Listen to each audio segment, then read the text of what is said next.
کہ امانت اس وقت تک امانت ہے جب اس کو ٹچ نہ کیا جائے، اس کو استعمال نہ کیا جائے. اگر اس کو استعمال کر لیا گیا تو خیانت ہو گئی.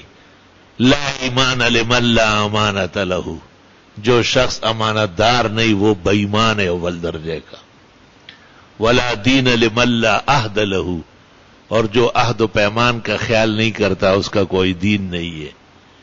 تو امانت کے طور پر بھی ووٹ کو صحیح استعمال کرنا ہے.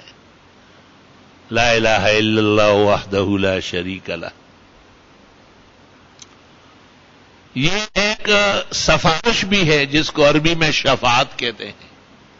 من یشفع شفاعتا حسنتا، اچھے کاموں کی سفارش عبادت ہے، اور برے کام کی سفارش وہ گناہ ہے. آپ کسی کو سفارش کرتے ہیں کہ بھائی شراب مت پیو، زنا مت کرو، چوری ڈکیتی مت کرو، اس میں اس کی سفارش لگا رہا ہے کہ وہ یہ کام چھوڑ لے تو آپ عبادت کر رہے ہیں، اور اگر آپ برعکس چل رہے ہیں تو گناہ کے مرتکب ہو رہے ہیں. لا الہ الا اللہ وحدہ لا شریک لہ.